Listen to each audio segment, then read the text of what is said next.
স্টেজের উপরে তাসির, সানা, আবির আর তানি আরও অনেকে বসে গল্প করছে। তখনই ওখানে এন্ট্রি নিল গ্রেট রবিদা বাবাজি। রবি এসে ভাব নিয়ে বলল, বৎসগণ, তেরা ধ্যান কিধার হ্যাঁ? রবি বাবাজি ইধার হ্যাঁ, স্বাগত নেই কারোগি হামারা। তাসির বলে উঠল, আরে বাবাজি আসুন আসুন, বাবাজি সবই আপনার কৃপা, আপনার দোয়ায় আজ এসব হচ্ছে, আপনি ধন্য বাবা। আমি ধন্য না, আমি রবি। যাই হোক, আমি তোমাদের আগেই বলেছিলাম আমার নজর তোমাদের উপর পড়েছে।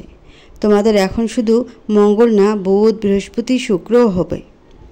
আবির বলে উঠল, বাবাজি এবার আমার উপরও একটু কৃপা দৃষ্টি করুন, আমার তো কিছু হচ্ছে না। রবি বলল, বালক, কিছু হওয়ার জন্য তোমাকে আগে বিয়ে করতে হবে, তারপরে না কিছু হবে। বিয়ে করো, তারপরে শুধু কিছু কেন, মিছু টিছু আরও যতগুলো চাও ততগুলোই হবে। যাই হোক, আমি এখন যাই, আমার আরও ভক্তরা ওয়েট করছে, তাদেরও দর্শন দিতে হবে। কথাগুলো বলে রবি যেমন এসেছিল তেমনই আবার চলে গেল, আর বাকিরা সবাই হাসতে লাগলো। নূর অনেকক্ষণ হলো আদিত্যকে কোথাও দেখতে পাচ্ছে না। নূর ভাবল, তখন ওভাবে ধাক্কা দিয়ে চলে আসায় আদিত্য আবার রাগ করেনি তো। কথাটা ভেবে নূর এদিক ওদিক তাকিয়ে আদিত্যকে খুঁজতে লাগলো। একটু পরে নূর দেখলো আদিত্য এক কোনায় দাঁড়িয়ে ফোনে কথা বলছে। নূর মুচকি হেসে আদিত্যের দিকে এগিয়ে গেল। আদিত্যের কাছে এসে যেই কিছু বলতে যাবে তখনই আদিত্য অন্যদিকে তাকিয়ে হাত নাড়িয়ে সেদিকে চলে গেল। নূরের এবার সত্যি চিন্তা হচ্ছে, আদিত্য কি সত্যি সত্যি ওর ওপর রেগে আছে? কথাটা ভেবে নূরের খুব মন খারাপ হয়ে গেল, মুখটা মলিন হয়ে গেল। তখনই নিশি এসে নূরকে টেনে নিয়ে গেল ছবি তোলার জন্য। নূর অনিচ্ছা সত্ত্বেও নিশির সাথে গেল। স্টেজের ওপর পরিবারের সবাই তাসির আর সানার চারিদিকে দাঁড়িয়ে আছে ফ্যামিলি ফটো তোলার জন্য। তবে আদিত্য এখনও আসেনি, তাই সবাই আদিত্যের জন্য ওয়েট করছে। আদিত্য না আসায় নূর মন খারাপ করে দাঁড়িয়ে আছে। একটু পরে আদিত্য ওখানে এলো। নূর আদিত্যকে দেখে একটু খুশি হলো। আবির বলে উঠল, ভাই কোথায় ছিলি তুই? তাড়াতাড়ি আয়, আমরা সবাই মিলে ফ্যামিলি পিক তুলব। আদিত্য মাথা ঝাঁকিয়ে সবার কাছে এসে নূরের পাশে দাঁড়ালো। আদিত্য শুধু সামনে ক্যামেরার দিকে তাকিয়ে আছে, নূরের দিকে একবারও তাকাচ্ছে না। সেটা দেখে নূরের আরও খারাপ লাগছে। তবুও কিছু না বলে জোরপূর্বক একটা হাসি দিয়ে ছবি উঠালো।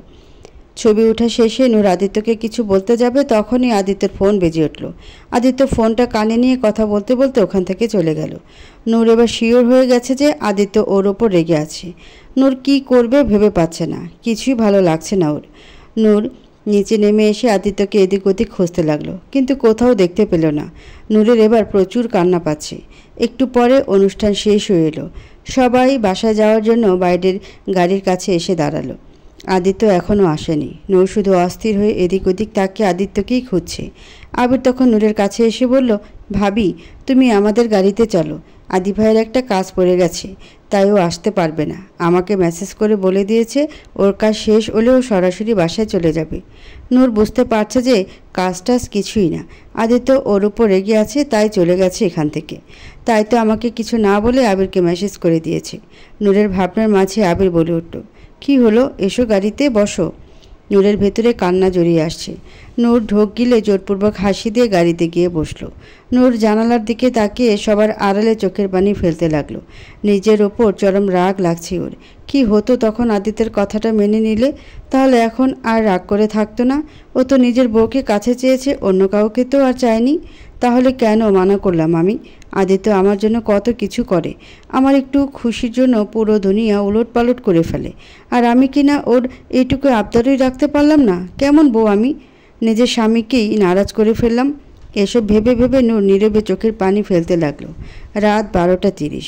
নূর বেডের ওপর হাঁটু ভাঁজ করে দুই হাতে হাঁটু জড়িয়ে ধরে হাঁটুর ভিতর মুখ দিয়ে বসে আছে আর চোখের পানি ফেলছে।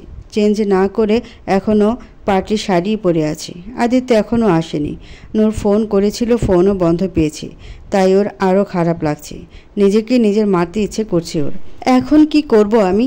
আদিত্য কোথায় তুমি? প্লিজ চলে এসো। আমি প্রমিস করছি আর কখনো এমন করব না, কখনো না। একবার চলে এসো, আমি তোমার সব রাগ ভাঙিয়ে দেব। Please please please. কাঁদতে কাঁদতে বিড় করে এসো বলতে লাগলো নূর। হঠাৎ গাড়ির হর্নের আওয়াজ শুনতে পেল নূর। নূরের মুখে হাসি ফুটে উঠল। তার মানে আদিত্য চলে এসেছে। নূর চোখের পানি মুছে বেলকনিতে যেয়ে নিচে দাঁড়িয়ে দেখল এটা আদিত্যেরই গাড়ি। নূর ছলছল চোখে ঠোঁট কামড়ে হেসে দিল। নূর দৌড়ে আদিত্যের কাছে যেতে নিয়ে আবার থেমে গেল। আয়নার সামনে যেয়ে নিজেকে একবার দেখে নিল।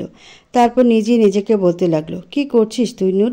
এভাবে পাগল বেশে তুই আদিত্যের সামনে যাবি? এমনিতেই আদিত্য তোর উপর রেগে আছে, তার উপর তোর এমন চোখ মুখ ফোলা এলোমেলো চুলে দেখলে আদিত্য আরও রেগে যাবে। না না, আমাকে আদিত্যের রাগ ভাঙাতেই হবে। কথাগুলো বলে নূর ওয়াশরুমে গেল ফ্রেশ হওয়ার জন্য। একটু পরে আদিত্য রুমে এলো। রুমে এসে দেখলো নূর রুমে নেই। ওয়াশরুমের দরজা বন্ধ দেখে বুঝলো নূর ওয়াশরুমে আছে। আদিত্য ড্রেসিং টেবিলের সামনে যেয়ে হাতের ঘড়ি খুলে নিচে রাখলো, গায়ের ব্লেজার খুলে রাখলো। তারপর শার্টের বোতাম খুলতে লাগলো। উপরের দুটো বোতাম খুলতে নূর এসে ধীরে ধীরে পেছন থেকে আদিত্যকে জড়িয়ে ধরল। আদিত্য শার্টের কলার নিচের দিকে নামিয়ে পেছন থেকে আদিত্যের ঘাড়ে গলায় চুমু খেতে লাগলো। আদিত্য সুখের আবেশে চোখ বন্ধ করে মুচকি হাসল। নূর পেছনে থাকায় সেটা দেখতে পেল না। হঠাৎ আদিত্য চোখ খুলে নূরের হাত ছাড়িয়ে বলে উঠল, নূর, আমার ভালো লাগছে না, আমি শাওয়ার নেব। কথাটা বলে আদিত্য ওয়াশরুমে চলে গেল। আদিত্যের এমন বিহেভিয়ার নূর আর সহ্য করতে পারল না। মুখে হাত চেপে ধরে বাইরে চলে গেল। 20 মিনিট পর আদিত্য ওয়াশরুম থেকে তোয়ালে দিয়ে চুল মুছতে মুছতে বের হলো। রুমে এসে দেখলো নূর নেই। আদিত্য ভ্রু কুঁচকে ভাবলো, নূর আবার কই গেল? একটু আগেও তো এত রোমান্টিক হচ্ছিল, এখনই আবার গায়েব। এই মেয়েটাকে নিয়ে আর পারি না। কথাগুলো ভেবে আদিত্য মুচকি হেসে কাবার থেকে টি শার্ট আর ট্রাউজার বের করে পরে নিল। আয়নার সামনে গিয়ে চুলগুলো আঁচড়ে একটু পারফিউম লাগিয়ে নিল। এভাবে 10 মিনিট পার হয়ে গেল, তবুও নূর রুমে আসছে না। আদিত্য আর না পেরে বাইরে বেরিয়ে দেখতে গেল নূর কোথায় আছে। আদিত্য নিচে ড্রয়িং রুমে এসে দেখলো সেখানে কেউ নেই। তারপর কিচেনে গিয়ে দেখলো সেখানেও নেই। আদিত্যের এবার চিন্তা হতে লাগলো, এত রাতে নূর কোথায় গেল? আদিত্যের হঠাৎ ছাদের কথা মনে হলো। আদিত্য তাড়াতাড়ি সিঁড়ি বেয়ে ছাদে উঠে গেল। ছাদে এসে দেখলো নূর ছাদে মেঝেতে হাঁটু ভাঁজ করে হাঁটুর ভেতর মুখ দিয়ে বসে আছে। আদিত্য নূরের কাছে এসে বুঝতে পারল নূর কাঁদছে। আদিত্যের বুকের ভেতর ধক করে উঠল। আদিত্য ত্বরিত গতিতে নূরের সামনে বসে দুই হাতে নূরের মুখটা উপরে তুলে উত্তেজিত হয়ে বলল, হে প্রাণ পাখি, কি হয়েছে তোমার? কাঁদছো কেন? শরীর খারাপ করছে নাকি কেউ কিছু বলেছে? বলো না সোনা। নূর এবার ফুপিয়ে কেঁদে উঠে আদিত্যকে জড়িয়ে ধরে কাঁদতে কাঁদতে বলল, আই এম সরি, আর কখনো এমন করব না। প্লিজ তুমি রাগ করে থেকো না, প্লিজ। তুমি আমাকে যে শাস্তি দিতে চাও দাও, তবুও রাগ করে থেকো না প্লিজ, আমার অনেক কষ্ট হচ্ছে।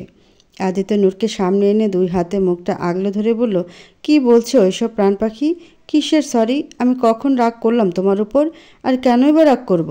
তুমি আমাকে শান্ত করার জন্য মিথ্যে বলছো, তাই না? আমি জানি তখন ওভাবে তোমাকে ধাক্কা দিয়ে চলে আসার জন্য তুমি আমার উপর রেগে আছো। আমি আসলে খুব খারাপ বউ। আদিত্য এবার ধমকে সুরে বলল, জাস্ট শ্যাট আপ। কি আবল তাবল বলছো এসব? পাগল হয়ে গেছো? আমাকে কি তোমার ওইসব হাজব্যান্ড মনে হয় যারা শুধু তার বউকে দৈহিক চাহিদার জন্য ভালোবাসে? হ্যাঁ? নূর ফোপাতে ফোপাতে বলল, তাহলে তুমি আমাকে ওভাবে ইগনোর করছিলে কেন? আমি কখন তোমাকে ইগনোর করলাম? তখন পার্টিতে আমি যখন তোমাকে ডাকতে গেলাম তুমি অন্যদিকে হাত নাড়িয়ে চলে গেলে। আমার ছবি তোলার পরে আমি যখন তোমার সাথে কথা বলতে চাইলাম তখন তুমি ফোন কানে নিয়ে চলে গেলে, আর এলে না। আমাকে কিছু না বলে আবিরকে মেসেজ করে বলে দিলে আমি যখন ফোন করলাম তখন তোমার ফোন বন্ধ। আর এখন রুমে আমি যখন তোমাকে আদর করছিলাম তুমি আমাকে ছাড়িয়ে চলে গেলে। এখনও বলবে যে তুমি আমার উপর রাগ করোনি? আদিত্য নূরের বোকামি দেখে একটু মুচকে হেসে বলল, হায় রে পাগলি, কি থেকে কি ধরে নিয়ে বসে আছে। আরে পার্টিতে তুমি যখন আমাকে ডাকতে এসেছিলে তখন তো আমি তোমাকে খেয়ালই করিনি। ওই সময় আমার অনেক পুরনো একটা ফ্রেন্ডকে দেখতে পেয়েছিলাম, তাই ওর দিকে হাত নাড়িয়ে দেখা করতে গিয়েছিলাম। আর ছবি তোলার পরে যে ফোনটা এসেছিল সেটাও ওই ফ্রেন্ডেরই। ওর গাড়ি নো পার্কিংয়ে থাকায় পুলিশ ওর গাড়ি টো করে নিয়ে গিয়েছিল। ও আমার কাছে হেল্প চেয়েছিল, তাই তো ওর সাথে তখন পুলিশ স্টেশনে যেতে হয়েছিল। তোমাকে বললে তুমি টেনশন করবে, তাই তোমাকে না বলে আবিরকে মেসেজ করে দিয়েছিলাম। আর পরে ফোনের চার্জ শেষ হয়ে যাওয়ায় বন্ধ হয়ে গিয়েছিল। এত সময় পুলিশ স্টেশনে থেকে শরীরে ঘাম আর ময়লা লেগেছিল, তাই তখন তোমাকে ছেড়ে শাওয়ার নিতে গিয়েছিলাম। ভেবেছিলাম ফ্রেশ হয়ে এসে তোমাকে সব খুলে বলবো, কিন্তু তোমার তো আবার এক লাইন বেশি বোঝার অভ্যাস, তাই তো নিজের মতো কাহিনী গড়ে নিয়ে বসে বসে কাঁদছ। নূর আবার আদিত্যকে জড়িয়ে ধরে কাঁদো কাঁদো সুরে বলল, তো কি করব? তুমি জানো না তোমার একটুখানি অবহেলাও আমি সহ্য করতে পারি না। আমার অনেক কষ্ট হয়। আর কখনো এমন করবে না। যাই হয়ে যাক না কেন আমাকে সব বলবে। আমার কাছ থেকে কখনো কিছু লুকাবে না। আদিত্য নূরকে শক্ত করে জড়িয়ে ধরে বলল, ইস, আমার প্রাণ পাখিটা আমার জন্য কত কষ্ট পেয়েছে। I am so so sorry প্রাণ পাখি, আর কখনো এমন হবে না, আই প্রমিস। তারপর আদিত্য নূরকে কোলে তুলে নিয়ে রুমে আসলো। রুমে এসে আদিত্য নূরকে বেডে বসিয়ে দিল। নিজেও নূরের পাশে বসে মুচকি এসে নূরের হাত দুটো ধরতেই নূর ব্যথায় হালকা কোকিয়ে উঠল। আহ! আদিত্য চমকে উঠে বলল, কি হয়েছে প্রাণ পাখি? নূরের মনে পড়ল তখন ছাদে নিজের উপর রাগ করে 2 হাতের তালু মেঝের সাথে ঘষে ঘষে লাল করে ফেলেছে। শেষে তো রক্তও বের হয়েছে হাত দিয়ে। এখন আদিত্য দেখলে নিশ্চয়ই রাগ করবে। তাই নূর হাত দুটো তাড়াতাড়ি পেছনে নিয়ে জোরপূর্বক হাসি দিয়ে বলল, কিছুই হয়নি। কি হবে আবার? রাত অনেক হয়েছে, তুমি এখন শুয়ে পড়ো। হ্যাঁ, আমিও শুয়ে পড়ছি। কথাটা বলে নূর পেছাতে নিলেই আদিত্য শক্ত গলায় বলে উঠল, নূর, হাত দেখাও আমাকে। নূর তবুও দেখাচ্ছে না। আদিত্য এবার রাগে সুরে বলল, নূর, শো মি ইয়োর হ্যান্ডস। কথাটা বলে আদিত্য নিজে নূরের হাত দুটো সামনে নিয়ে এলো। হাত ধরায় নূর ব্যথার চোখ খিচে বন্ধ করে নিল। চোখ দিয়ে 2 ফোঁটা পানি গড়িয়ে পড়ল। নূরের হাত দুটো সামনে মেলে ধরতেই আদিত্য আঁতকে উঠল। চোখ দুটো লাল হয়ে আসলো। কতক্ষণ ওভাবেই তাকিয়ে রইল। নূরের 2 হাতের তালুর চামড়া উঠে গেছে, রক্তগুলো জমাট বেঁধে আছে। আদিত্যের হাত দুটো কাঁপছে। আদিত্য নূরের দিকে তাকিয়ে চোয়াল শক্ত করে বলল, এসব কিভাবে হলো এটা? আদিত্যকে এভাবে দেখে নূরের প্রচুর ভয় লাগছে। নূর ভীত সুরে বলল, আমি ভেবেছিলাম তুমি হয়তো আমার ধাক্কা দেওয়ায় রাগ করেছ, তাই আমি আমার হাতকে শাস্তি দিয়েছি।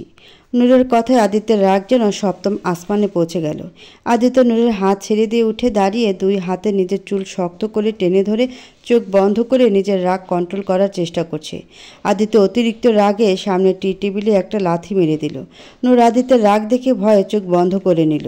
আদিত্য নূরের সামনে বসে 2 হাতে নূরের মুখটা ধরে অগ্নি চোখে তাকিয়ে দাঁতের দাঁত চেপে রাগী কণ্ঠে বলল, how dare you Noor, how dare you! তোমার সাহস কী করে হলো নিজেকে আঘাত করার?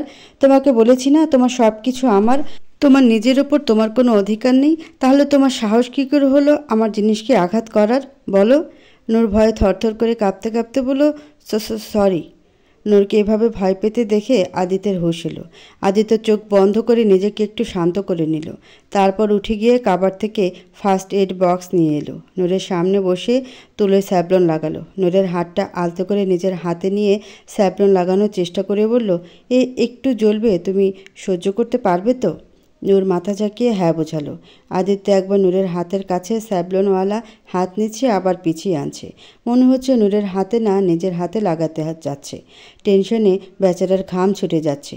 আদিত্যের এমন অবস্থা দেখে নূরের ভীষণ হাসি পাচ্ছে।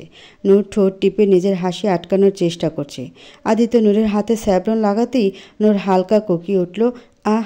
আদিত্য ঘাবড়ে উঠে বলল, সরি, এক্ষুনি ঠিক হয়ে যাবে, আর একটুখানি, ব্যাস, তারপরেই হয়ে যাবে। আদিত্য বাচ্চাদের মতো নূরকে সান্ত্বনা দিচ্ছে আর ফু দিয়ে দিয়ে স্যাভলন দিয়ে হাত পরিষ্কার করে দিচ্ছে। হাত পরিষ্কার শেষে আদিত্য নূরের হাতে অয়েন্টমেন্ট লাগিয়ে দিচ্ছে। নূর আদিত্যের দিকে তাকে শুধু মুসকে মুসকে হাসছে। আদিত্য সেটা দেখে গম্ভীর কণ্ঠে বলল, খুব হাসি পাচ্ছে তাই না? হাসি বন্ধ করো। আমি কিন্তু তোমার উপর অনেক রেগে আছি। ভেবো না যে তোমার হাসি দেখে আমি গলে যাব। নূর মুচকি হেসে বাচ্চাদের মতো করে বলল, একটুও না, একটুও না। নূর ফট করে আদিত্যের এক গালে চুমু দিয়ে বলল, এখনও না? নূর এবার আরেক গালে চুমু দিয়ে বলল, এখন? আদিত্য ভেতরে ভেতরে খুশি হলেও উপরে বলল, এক চিমটিও না। এসব করে কোনো লাভ হবে না। আমার রাগ এত আর বলতে পারল না আদিত্য। নূর আদিত্যের ঠোঁটে ঠোঁট চেপে ধরে চুমু খেতে লাগলো। আদিত্য অপ্রস্তুত থাকায় প্রথমে একটু অবাক হয়ে গেলেও পরে নিজেও নূরের ঠোঁটে চুমু খেতে লাগলো। 5 মিনিট চুমু খাওয়ার পর নূর আদিত্যের ঠোঁট ছেড়ে দিয়ে লাজুক হেসে মাথা নিচু করে বলল, এখন কি সরি অ্যাকসেপ্টেবল হয়েছে? আদিত্য দুষ্টু হেসে বলল, এখনও পুরোপুরি হয়নি, তবে আর একটু চুমু খেলে হয়তো হতে পারে। নূর লাজুক হেসে আদিত্যকে জড়িয়ে ধরে বলল, আই এম সরি। আদিত্য মুচকি হেসে নূরকে জড়িয়ে ধরে বলল, আই এম অলসো সরি প্রাণ পাখি, অ্যান্ড আই লাভ ইউ। 1 সপ্তাহ পর সকাল 8টা। সাবারের বাড়িতে সবাই ডাইনিং টেবিলে নাস্তার জন্য এসেছে। আদিত্যরা এঙ্গেজমেন্টের পরের দিনেই চলে গেছে, তাই আপাতত ওরা নেই। হঠাৎ সিঁড়ির দিকে তাকাতেই সবাই অবাক হয়ে গেল, কারণ আবির সকাল সকাল স্যুট বুট পরে একদম ফর্মাল ড্রেস আপে নেমে আসছে। একে তো এত সকাল সকাল আবির ঘুম থেকে উঠেছে, তার উপর আবার এমন ড্রেস আপ দেখে সবাই হা হয়ে গেছে। সানা ওর বাবার দিকে হালকা কাত হয়ে বলল, বাবা, আমার মনে হয় আমার ঘুম এখনও ভাঙেনি, তাই তো স্বপ্ন দেখছি যে আবির ভাইয়া এত সকাল সকাল রেডি হয়ে এসেছে। সানার বাবা মুচকি হেসে বলল, কিন্তু আমি তো সে ভোরবেলায় উঠেছি, তাহলে আমি কি করে স্বপ্ন দেখছি? তার মানে আবির ভাইয়া সত্যি সত্যি আসছে? হ্যাঁ, তাই তো মনে হচ্ছে। আবির ডাইনিং টেবিলের কাছে এসে হাসি মুখে বলল, গুড মর্নিং এভরিওয়ান। সবাই অটো হয়ে তাকিয়ে আছে, কেউ কোনো কথাই বলছে না।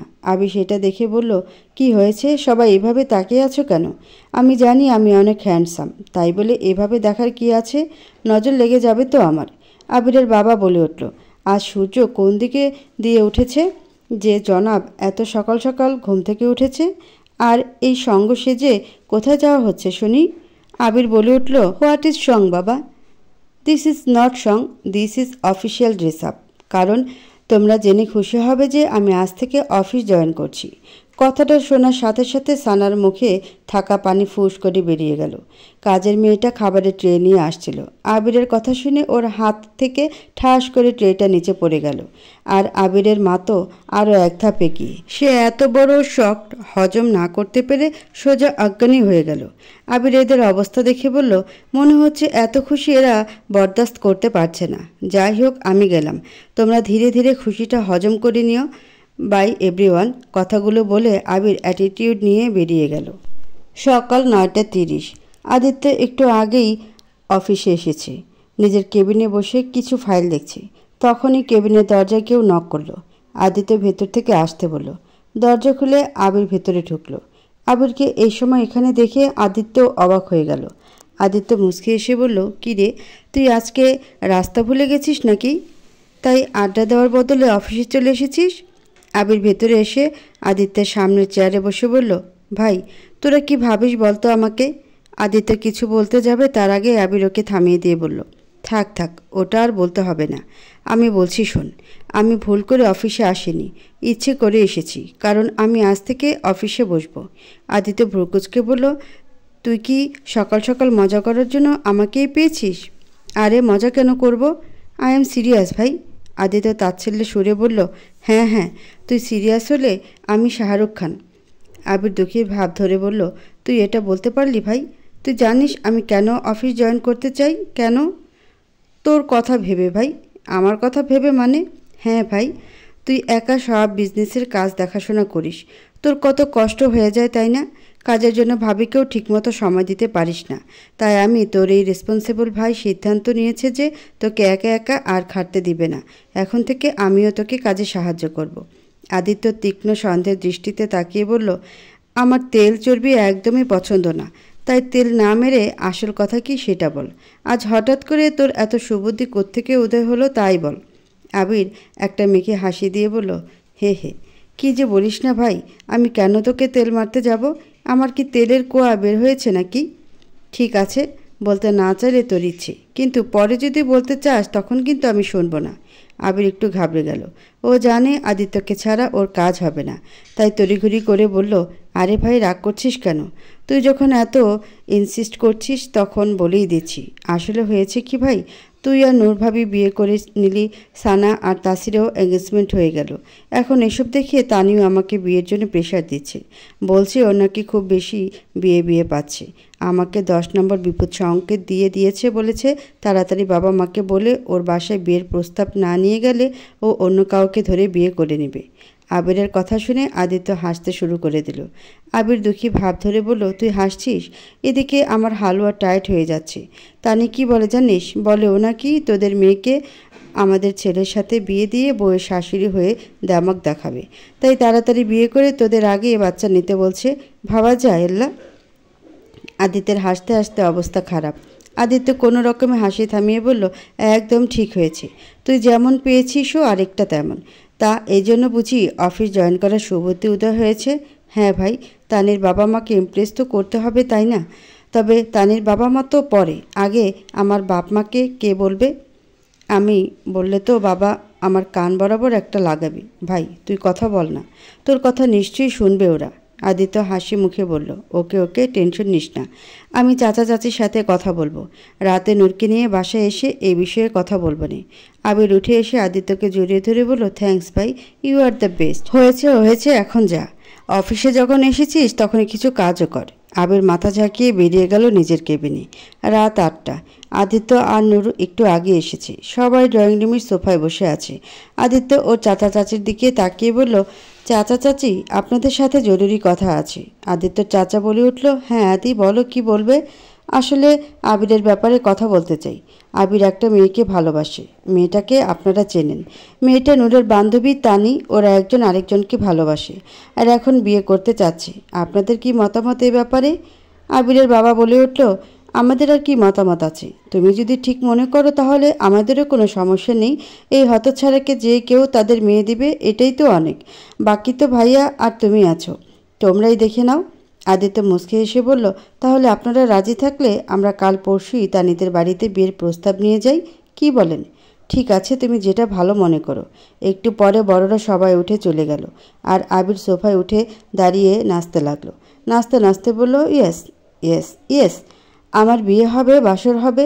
আয় হায়, আমার তো তরই সইছে না। কবে বিয়ে হবে, বাসর হবে?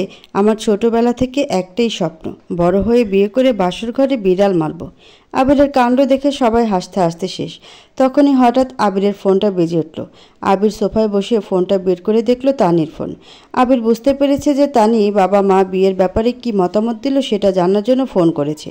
আবিরের মাথায় একটা দুষ্টু বুদ্ধি এলো। আবির সবার দিকে তাকিয়ে বলল, সবাই শোনো, তানি ফোন করেছে এখানকার খবর জানার জন্য, তো ওর সাথে একটু মজা নেওয়া যাক, কি বলো সবাই? সানা বলল, হ্যাঁ ভাইয়া, একটু মজা নেওয়া যাক। নূর শুধু মুচকি হাসি দিল। আদিত্য বলল, যাই কর, কিন্তু পরে যেন কোনো ঝামেলা না হয়। আরে কিছুই হবে না, তুই দেখ কি মজা হয়। কথাটা বলে আবির সিরিয়াস ভাব ধরে ফোনটা রিসিভ করে বলল, হ্যাঁ তানি বলো। বলো মানে? তুমি বলো, ওখানে কি হলো? সব ঠিক আছে? আঙ্কেল আন্টি রাজি হয়েছে বিয়েতে? তাড়াতাড়ি বলো, টেনশনে আমার অবস্থা খারাপ হয়ে যাচ্ছে। আবির একটা দীর্ঘশ্বাস ফেলে দুঃখী ভাব ধরে বলল, তানি বেবি, আমাদের কপালে মনে হয় মিলন নেই, শুধু বিরহই লেখা আছে। মানে?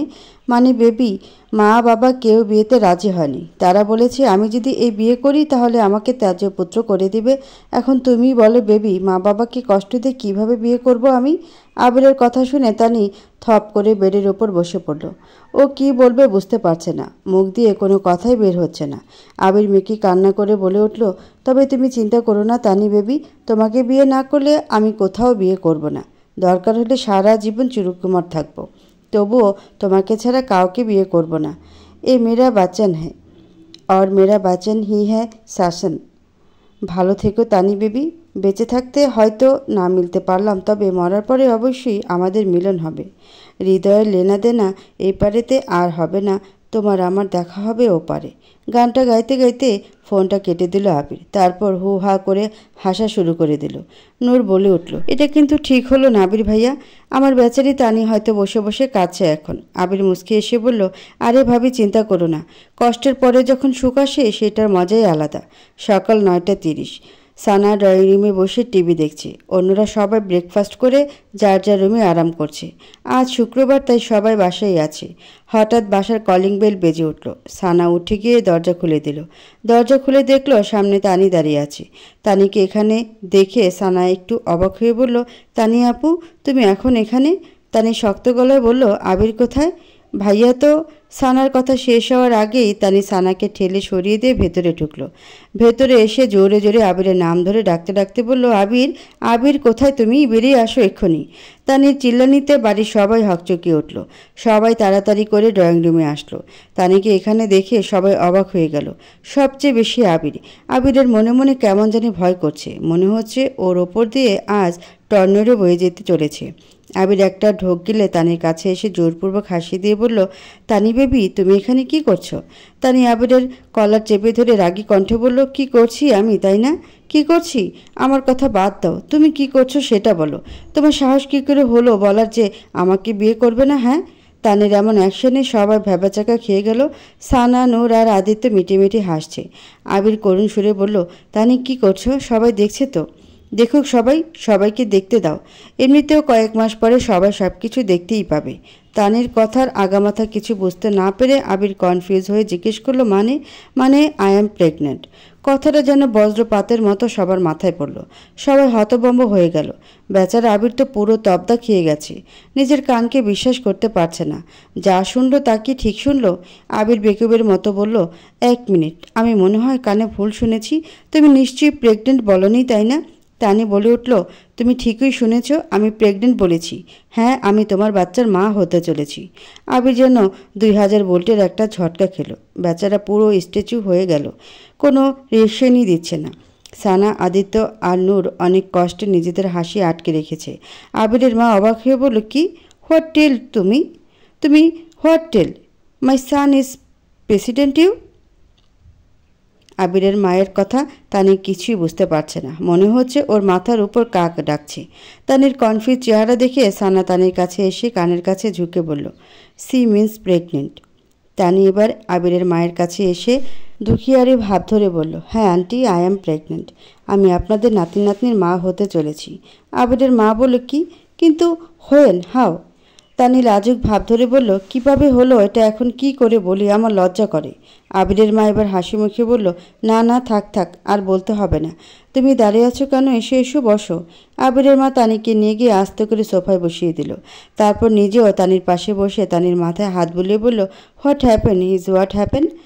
আই তো ভেরি খুশি। আমি আমার নাতি নাতনির ফেস দেখতে চলেছি। তবে ইউ এখন থেকে ভেরি কেয়ারটেকার হয়ে থাকবে। তোমার জন্য এত ওয়াকিং একদম গুড না। আন্ডারওয়্যার? আবিরের মায়ের ইংলিশ শুনে তানি বেচারির অজ্ঞান হওয়ার উপক্রম। তবুও জোরপূর্বক হাসি দিয়ে বলল, ধন্যবাদ আন্টি। এখন নিশ্চয়ই আপনারা এই বিয়েতে অমত করবেন না? না হলে আমি আর আমার পরিবার কাউকে মুখ দেখাতে পারবো না। আবিরের মা ভ্রুকুচকে বলল, অমত হওয়াই থাকবে। আমরা তো টুমোরই বিয়েতে অ্যাগ্রি হয়ে গেছি। আবিরের মায়ের কথায় তানি একটা বড়সড় ধাক্কা খেল। তার মানে আবির কাল আমাকে মিথ্যে বলেছিল? আমি শুধুই এত নাটক করলাম। এখন সবাইকে কি বলবো? সবার সামনে এমব্রেসিং হতে হবে। সব এই আবিরের জন্য। কথাগুলো ভেবে তানি রাগি চোখে আবিরের দিকে তাকালো। আবির এতক্ষণ স্ট্যাচু হয়েছিল। হঠাৎ 2 কানে হাত রেখে চিল্লিয়ে বলে উঠল, নেহি নেহি নেহি নেহি, मैं तो लूट गई, बर्बाद हो गई। ऐसे नहीं हो सकता, कह दो कि ये झूठ है। আবির তানির কাছে এসে বলল, এত বড় ধোকা? বলো, কে তোমার মাঝে এই পোস্ট আপলোড করেছে? বলো। বেচারি তানি পড়ে গেছে এক বিপাকে। কি বলবে কিছুই বুঝতে পারছে না। শুধু অপরাধী মুখ করে এদিক ওদিক তাকিয়ে আছে। এদিকে আবিরের কথা শুনে ওর বাবা এসে আবিরের গালে একটা চড় মেরে দিল। তা দেখে সবাই চমকে গেল। আবিরের বাবা রাগী কণ্ঠে বলে উঠল, বেশরম, লজ্জা করে না তোর? একে তো বিয়ের আগে এসব করে পরিবারের মান সম্মান ডুবিয়েছিস, এখন আবার অসভ্যের মতো মেয়েটাকে জিজ্ঞেস করছিস কে করেছে এসব? লজ্জা করে না তোর? আবির বেচারা বেকুব হয়ে গেল। বিনা অপরাধেই ধোলাই খেতে হলো। আবির গালে হাত দিয়ে ওর মায়ের দিকে তাকিয়ে বলল, মা তুমি তো শোনো আমার আবিরের কথা শেষ হওয়ার আগে ওর মা আরেক গালে থাপ্পড় মেরে দিয়ে বলল, ঠিকই টক করেছে ওর বাবা। তো ডিয়ার হাও হলো মেয়েটাকে এভাবে কুশন করার? এমনিতে মেয়েটা কত স্টেশনে আছে। আবির এখানে পাত্তা না পেয়ে আদিত্যের কাছে গেলে ওকে বলল, ভাই তুই তো অন্তত আমার কথা বিশ্বাস কর। আদিত্য যদিও সব বুঝতে পারছে যে এসব নটাঙ্কি চলছে, তবুও বহমান নদীতে হাত ধোয়ার মতো আদিত্য আবিরের গালে হাত ছাপ করে নিল। তারপর বলে উঠল, ছি, তোর কাছ থেকে এটা আশা করিনি। আবির এবার নুরের দিকে আশা ভরা চোখে তাকালো। তবে নুরও ওর আশা পানি ঢেলে দিয়ে অন্যদিকে মুখ ফিরিয়ে নিল।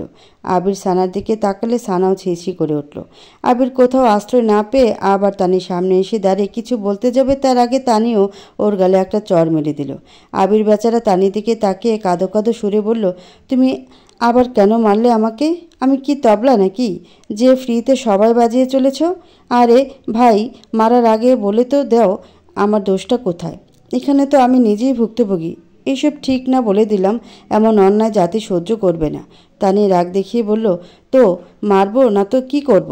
কাল যখন ফোন করেছিলাম তখন মিথ্যে কেন বলেছিলে যে বাবা মা রাজি হয়নি বিয়েতে? তাহলে তো আর আমাকে এসব নাটক করতে হতো না। নাটকের কথা শুনে সবাই আবার চমকে গেল। সবাই একসাথে একের পর এক বলে উঠল, কি? কে? হোয়াট? হ্যাঁ। আবির খুশি হয়ে বলল, তার মানে এসব নাটক ছিল? তানি কাচুমাচু হয়ে বলল, হ্যাঁ, কাল যখন তুমি বললে যে আঙ্কেল আন্টি বিয়েতে রাজি হয়নি, আমি অনেক চিন্তায় পড়ে গিয়েছিলাম। তাই আমি ভাবলাম যে প্রেগনেন্ট হওয়ার নাটক করলে আঙ্কেল আন্টি নিশ্চয়ই বিয়েতে রাজি হয়ে যাবেন, তাই এসব করেছি। তানির কথা শুনে সবাই ভ্যাবাচাকা খেয়ে একজন আরেকজনের মুখে চাই করছে। কিছুক্ষণ পরে সবাই একসাথে অট্ট হাসিতে ফেটে পড়ল। হাসতে হাসতে সবার গড়াগড়ি খাওয়ার অবস্থা। তানি বেচারি পারছে না লজ্জায় মাটিতে মিশে যেতে। আবির দুঃখের ভাব ধরে ব্যথিত অভিমানী সুরে সবার দিকে তাকিয়ে বলল, দেখেছো সবাই, আমি বলেছিলাম না আমি কিছু করিনি, কিন্তু তোমরা একজনও আমার কথা বিশ্বাস করলে না।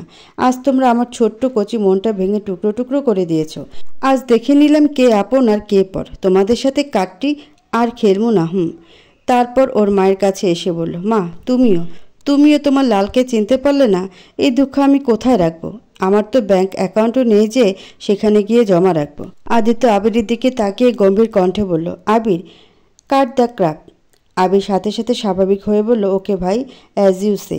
আবিরের মা মুচকি এসে তানির মাথায় হাত বুলিয়ে বলল, তুমি স্টেশন নিও না, ইউ টুমোরোই তোমাদের হাউসে গোয়িং। তোমার আর আবিরের বিয়ের পেপসুডেন্ট নিয়ে।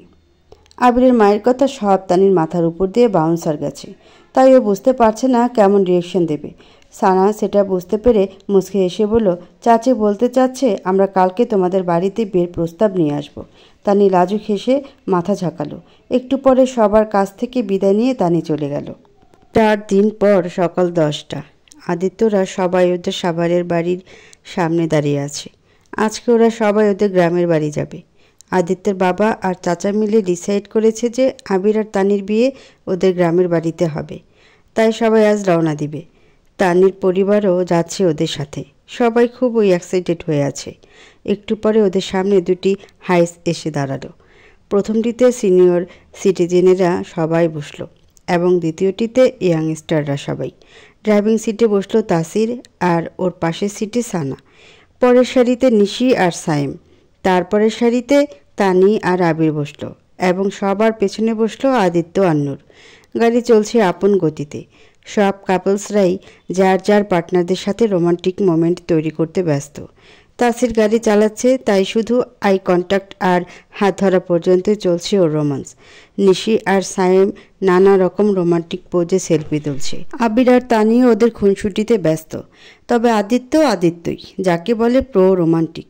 ওর তো নূর পাশে থাকলে দুনিয়াদারির কোনো হুঁশই থাকে না, শুধু নূরের মাঝেই ডুবে থাকে। যেমন এখনও নূর জানালা দিয়ে বাইরে তাকিয়ে বাড়ির সৌন্দর্য উপভোগ করছে। বাতাসে ওর চুলগুলো উঠছে, আর আদিত্য সে চুলে নাক ডুবে ঘ্রাণ নিচ্ছে আর হাত দিয়ে নূরের শাড়ির ফাঁকে খোলা কোমরে স্লাইড করছে। নূর কেঁপে উঠে আদিত্যের দিকে তাকিয়ে ফিসফিস করে বলল, কি করছো? সবাই আছে এখানে, ওরা দেখলে কি ভাববে? আদিত্য নূরের চুল সরিয়ে গলায় মুখ ডুবে নেশালো কণ্ঠে বলল, কি ভাববে? যা ভাববে ভাবুক। আমি আমার বউকে আদর করছি, অন্য কাউকে না। পেছনে বসেছি তো এই জন্যই, যাতে ইচ্ছে মতো আমার বউকে আদর করতে পারি। বিয়ের পরে এটা আমাদের প্রথম trip. I wants this moment very special with you প্রাণ পাখি। নূর আর কি বলবে? ও জানে আদিত্য ওর কথা শুনবে না, তাই চুপ করে থেকে লজ্জায় লাল হতে লাগলো। একটু পরে সাইম বলে উঠল, ব্রোস, জার্নি কেমন যেন বোরিং হয়ে যাচ্ছে। Let's play music and have some fun guys. Abir বলে উঠল, আমাদের ভেতর এত বড় শিল্পী থাকতে মিউজিক প্লেয়ার কেন লাগবে? কামন আদি ভাই, একটা ধুমধারাক্কা তারাক্তা ভারাক্তা গান শুরু করে দে। আদিত্য মুচকে এসে বলল, ঠিক আছে, তবে তোদেরও আমার সাথে গাইতে হবে। রাজি? সব ছেলেরা একসাথে বলে উঠল, সুপার রাজি। আদিত্য মুচকে এসে গাওয়া শুরু করলো। এইভাবে আনন্দ ফুর্তি করতে করতে ওরা যাত্রা করতে লাগলো। 2 ঘন্টা পরে ওরা যমুনা ব্রিজের ওপর চলে এলো। আদিত্য নূরকে বাইরে দেখিয়ে বলল, প্রাণ পাখি, দেখো, এটা আমাদের যমুনা নদীর ব্রিজ। আদিত্যের কথায় নূর উৎসাহ নিয়ে বাইরে তাকালো। কত সুন্দর দৃশ্য! ব্রিজের নিচে বহমান পানি, পানির উপরে নৌকা জাহাজ চলছে।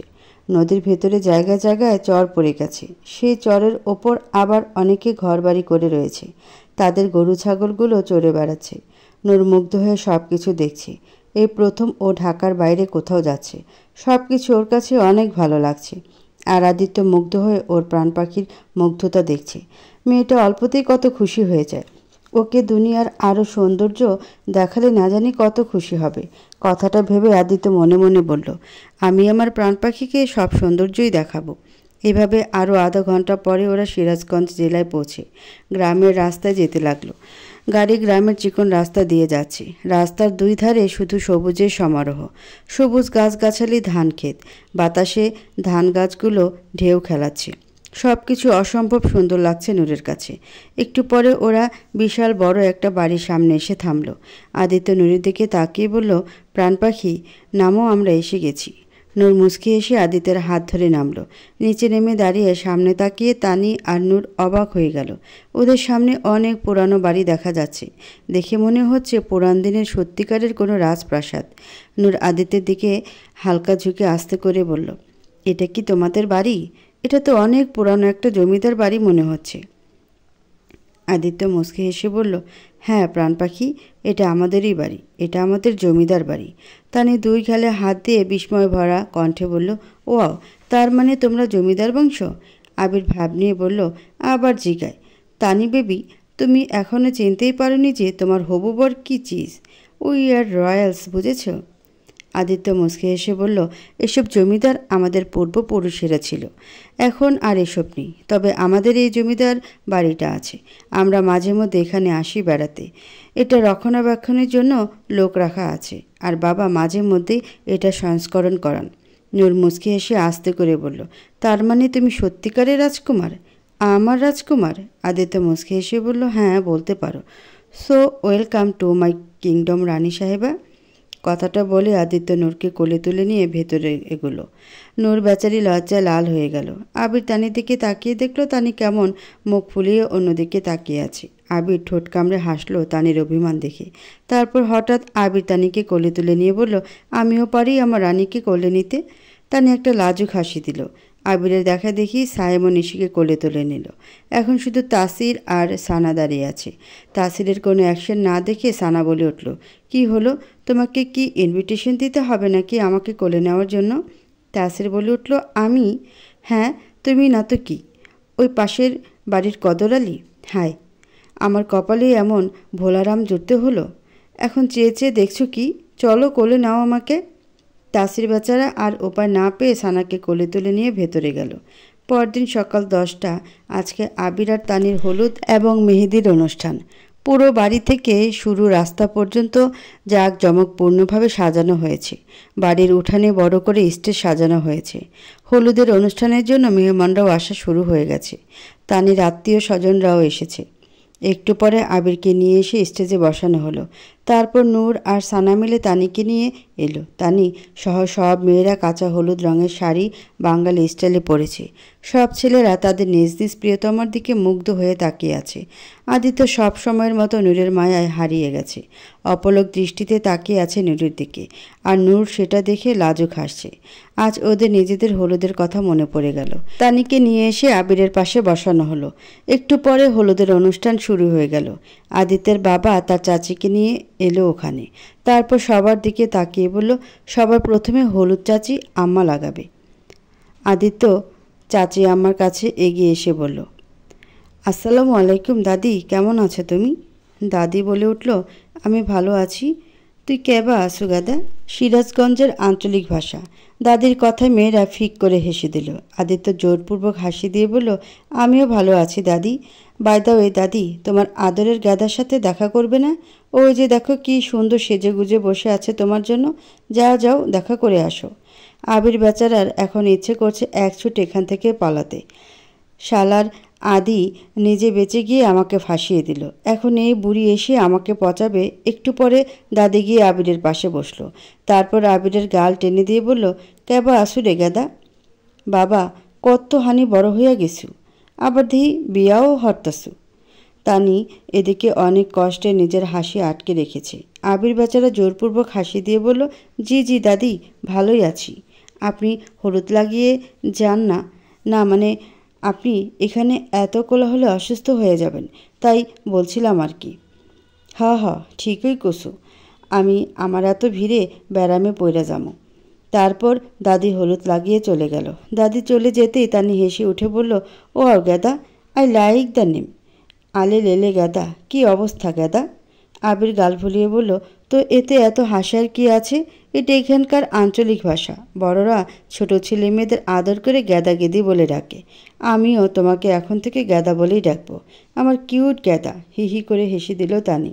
তারপর সবাই এসে একে ওদের হলুদ দিতে লাগলো। আদিত্য এক জায়গায় দাঁড়িয়ে সায়েম আর তাসিরের কথা বলছিল। হঠাৎ ওখানে তানির কিছু কাজিন বোনেরা এসে আদিত্যকে ঘিরে ধরল। আদিত্যের গা ঘেঁষে হেসে এসে কথা বলতে লাগলো। সায়েম সেটা দেখে তাসিরের দিকে ঝুঁকে বলল, ব্রো, আমাদের মনে হয় এখানে কোনো বেল নেই, চল আমরা কেটে পড়ি। তাসিরও মুচকি হেসে মাথা ঝাঁকিয়ে দুজন ওখান থেকে চলে গেল। এদিকে আদিত্য পড়ে গেছে মহা মুশকিলে।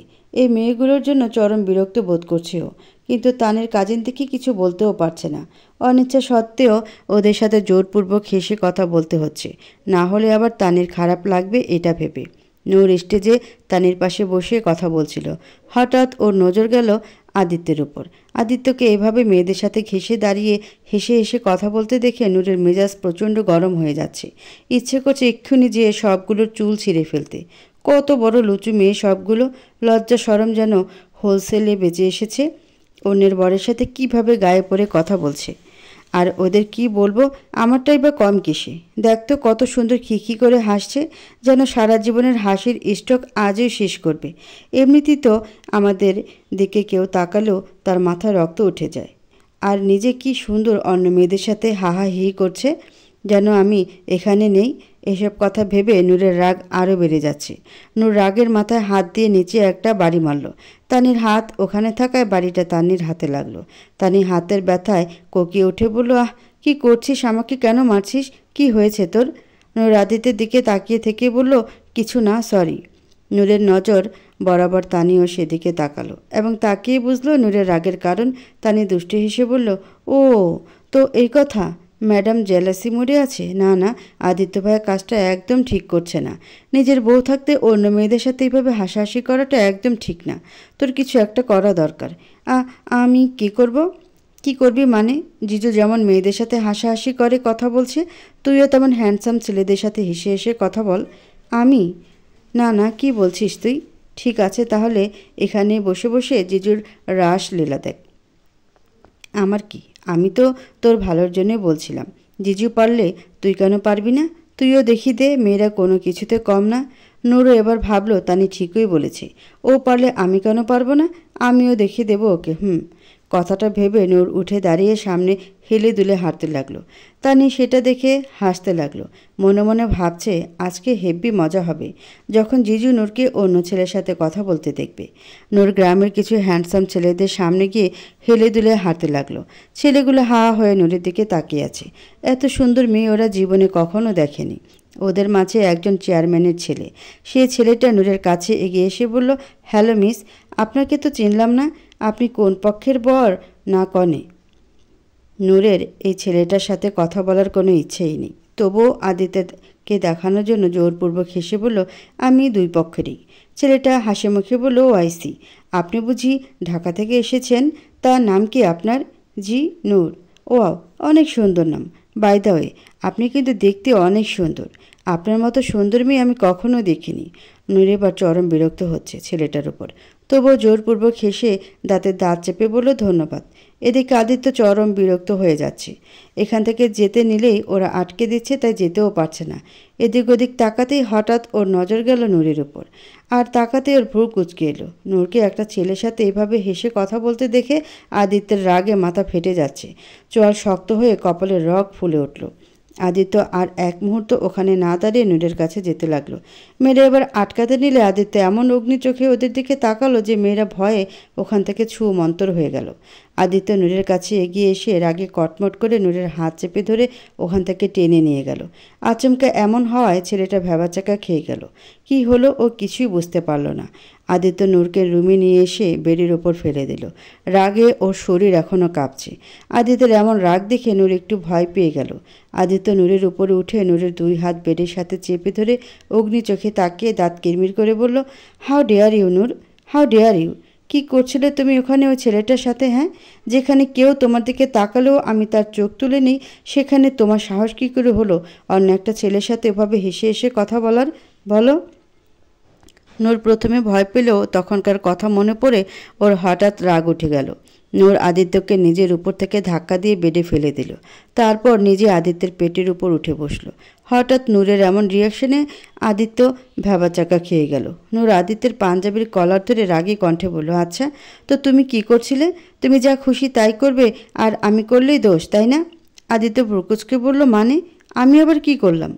আহা হা, জনাবের ভাব তো দেখো, যেন কিছুই বোঝে না। তখন ওই মেয়েদের সাথে গা ঘেঁষে হাহা হিহি কল করছিলে কেন শুনি? তখন মনে হয়নি যে আমার কেমন লাগবে? হ্যাঁ? নূর আদিত্যের পাঞ্জাবির বোতাম দেখিয়ে বলল, আর এসব কি? হ্যাঁ, এভাবে পাঞ্জাবির বুক খোলা রেখে সবাইকে নিজের বডি দেখাতে চাও বুঝি? শোনো, এটা শুধু আমার, আমি ছাড়া আর কেউ দেখবে না, এটা বুঝেছ? আদিত্য আসল ব্যাপারটা বুঝতে পেরে ঠোঁট কামড়ে হেসে দিল। তারপর নূরের পেটে হাত দিয়ে নূরকে নিজের মুখোমুখি এনে বলল, তো এই জন্য ম্যাডাম রেগে আছে? মনে হচ্ছে আমার বউটা জেলেস হয়ে গেছে। নূর বলে উঠল, মনে হওয়ার কি আছে? অফকোর্স আমি জেলাস। আমি ছাড়া তোমার সাথে অন্য কেউ কেন হাসাহাসি করবে, কথা বলবে? হ্যাঁ? আরে পাগলি, আমি কি ইচ্ছে করে ওদের সাথে কথা বলেছি নাকি? ওরা সবাই তানির কাজিন। আমি ওদের সাথে রুড বিহেভ করলে তানি হয়তো মন খারাপ করতে পারে, তাই আমি অনিচ্ছা সত্ত্বে ওদের সাথে কথা বলছিলাম। নূর ভুরকুচকে বলল, কি ওরা তানির কাজিন? কিন্তু তানি তো আমাকে কিছু বলল না। তার মানে ওই চুন্নিটা আমার সাথে মজা নিয়েছে, আমাকে ভুলভাল বুঝিয়ে তোমাকে দেখানোর জন্য অন্য ছেলের সাথে কথা বলতে বলেছে। দাঁড়াও, আমি এক্ষুনি যেয়ে দেখছি ওকে। কথাটা বলে নূর সরে আসতে নিলে আদিত্য আটকে দেয়। নূরকে ঘুরিয়ে নিচে শুয়ে আদিত্য নূরের উপর ঝুঁকে বলল, এখন কোথাও যাওয়া চলবে না প্রাণ পাখি। যে কারণেই হোক না কেন অন্য ছেলের সাথে কথা বলে অন্যায় তো তুমি করেছ, তাই শাস্তি এখন তোমাকে পেতেই হবে, ভয়াবহ শাস্তি। নূর লাজুক হেসে আদিত্যের বুকে মুখ গুজল। সন্ধ্যা 7টা। হলুদ আর মেহেদির ফাংশন মোটামুটি শেষ হয়ে গেছে। সবাই উঠানে বসে কথা বলছে। মেয়েরা খেয়াল করলো যে ছেলেরা সবাই মিলে কি যেন খুশুর ফুসুর করছে। তানি ভ্রুকুচকে নূরের দিকে তাকিয়ে বলল, এরা নিশ্চয়ই কোনো ফন্দি পাকাচ্ছে। দেখ না কেমন খুশুর ফুসুর করছে। নূর ঠোঁট উল্টে বলল, কি জানি, আমি কিছু জানি না। তানি সানার দিকে তাকিয়ে বলল, সানা তুমি কিছু জানো? না না ছোট ভাবি, আমিও কিছু জানি না। হঠাৎ নিশি এসে বলল, ভাবি আমি জানি ওরা কি পাকাচ্ছে, আমি ব্রেকিং নিউজ পেয়েছি। সবাই কৌতূহল নিয়ে জিজ্ঞেস করলো, কি? শুনেছি ছেলেরা নাকি আজ রাত ব্যাচেলর পার্টি করবে, সেটারই প্ল্যানিং করছে ওরা। তানি বলে উঠল, কি ওরা ব্যাচেলর পার্টি করছে আর আমাদের জানালোও না? এক্ষুনি আবিরকে মজা দেখাচ্ছি। নূর বলে উঠল, আরে করুক না, তাতে কি হয়েছে? ওরা ছেলেরা একটু মজাই করতে চাচ্ছে, আমাদের ওদের একটু স্পেস দেওয়া উচিত। টানি বলে উঠল, আরে গাধি, তুই কিছুই জানিস না। এসব ব্যাচেলর পার্টিতে সব ছেলেরা মেয়েদের নিয়ে এসে নাচ গান করে, আনন্দ ফুর্তি করে, বুঝেছিস? নূর মুচকি হেসে বলল, আদিত্যের উপর আমি নিজের থেকেও বেশি বিশ্বাস করি, ও এমন কাজ কখনো করতে পারবে না। সানা বলে উঠল, হ্যাঁ ছোট ভাবি, বড় ভাবি একদম ঠিক বলেছে, ওরা এমন কাজ কখনোই করবে না, আর চাইলেও আদিত্য ভাইয়া থাকতে সেটা কখনো পারবে না। নিশি বলে উঠল, আর আমরা ওদের পেছনে পড়ে ওদের সামনে নিজেদের ওয়েট কেন কমাবো? ওরা যদি ব্যাচেলর পার্টি করতে পারে তাহলে আমরাও গার্লস পার্টি করব। ওরা ওদের মতো মজা করবে আর আমরা আমাদের মতো মজা করব। কেমন আইডিয়া? সানা বলে উঠল, wow, it's a great idea. আমরা তো ওদের থেকে বেশি মজা করতে পারবো। তানিও হাসি মুখে বলল, ঠিক আছে, তাহলে আমরাও আজ রাতে পার্টি করব, কিন্তু কোথায় করব? সানা বলে উঠল, আমাদের বাড়ির ছাদে করব, ওখানে আমাদের কেউ ডিস্টার্ব করবে না। তানি বলে উঠল, ঠিক আছে, ডান, তাহলে ওই কথাই রইল। নূর আমতা আমতা করে বলল, আমি আগে আদিত্যকে জিজ্ঞেস করে নিই, ওকে না জানিয়ে আমি কিছু করতে চাই না। তানি বলে উঠল, ওরা তো ঠিকই আমাদের না জানিয়ে পার্টি করছে, তাহলে আমরা কেন জিজ্ঞেস করব? নূর মুচকি হেসে বলল, অন্যদের কথা জানি না, তবে আমি জানি আদিত্য আমাকে অবশ্যই জিজ্ঞেস করবে পার্টিতে যাওয়ার আগে। ওরা তিনজন একসাথে বলে উঠল, ওয়াও। নূর লাজুক হাসলো। এদিকে ছেলেরা ওদের পার্টি ডিসকাশন করছে। আবির বলে উঠল, তাহলে ওই কথাই রইল, আজ রাত বাড়ির পেছন সাইডে পুকুর পাড়ে আমরা পার্টি করব, ওকে? সবাই ওকে বলল। তবে আদিত্য আলসেমি ভাব ধরে বলল, বলছি তোরা জানা, আমার না এসব পার্টির মুড নেই, আমার খুব ঘুম পাচ্ছে। আবির বলে উঠল, ভাই তোর মনে হয় না বিয়ের পর থেকে তুই সকাল সকাল ঘুমাতে শুরু করেছিস? তোর কি মনে হয় আমরা এসব বুঝি না?